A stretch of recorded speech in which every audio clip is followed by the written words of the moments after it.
On January 26, 1700, a massive earthquake struck the Pacific Northwest on the Cascadia Subduction Zone.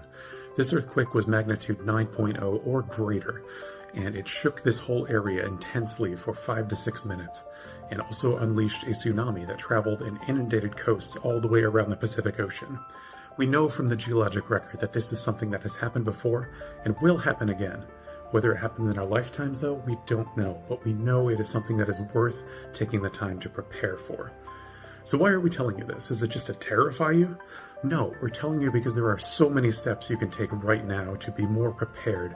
My coworkers and I at Washington Emergency Management Division are going to tell you a little bit more about what you can do now to be safer in the next major earthquake and tsunami.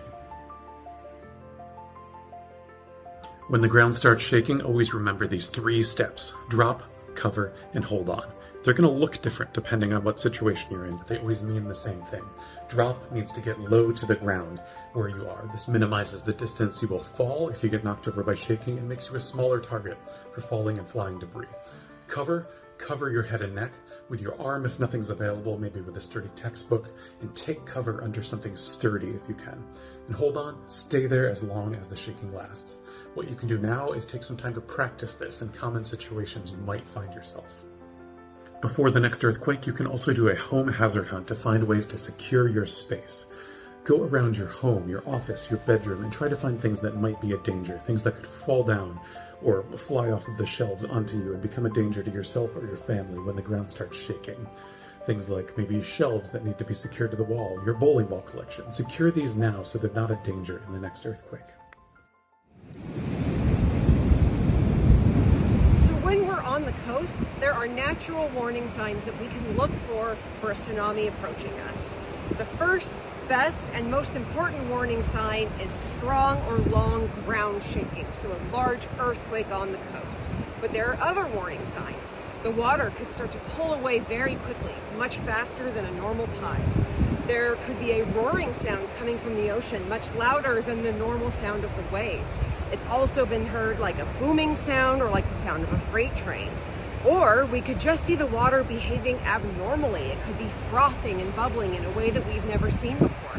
Those are all natural warning signs that a tsunami is approaching and that we need to head inland to high ground.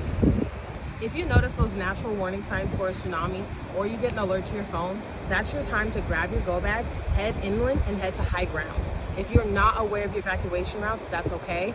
You can go to mil.wall.gov/tsunami, and you can find all the Washington State evacuation routes. At Washington Emergency Management, we say, be 2 weeks ready. We didn't come up with that by accident. One of the critical parts of our work is to conduct exercises to test our capabilities and develop guidance based on what we've learned.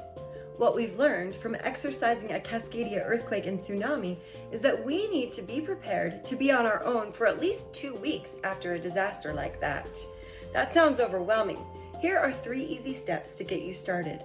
Number 1, know your hazards and take steps to reduce your risk. You're already doing that by watching this video. Number 2, make plans. They could be communication plans, evacuation plans, or reunification plans. Sit down with all the people in your life so that everybody around you is empowered to make the right choice when the time comes. And number 3, gather supplies. Doesn't have to happen overnight, but if you take small steps over time, you will be more prepared tomorrow than you were today. Hey, I get it. It is scary to think about an earthquake and tsunami affecting us someday. I choose to live here too, despite knowing all of this. But we hope that by teaching you a little bit more about what you can actually do, it's a reminder that you have the power to protect yourself during an earthquake, to evacuate after a tsunami, and to take steps now, before the earthquake, to get prepared. Washington is an incredible and beautiful state to live in, but just like everything else, it has its faults. In order to mitigate the impact of those faults on your life, please, please, please take some time now to learn about them and what you can do to prepare for our next earthquake and tsunami. Thank you, and be safe out there.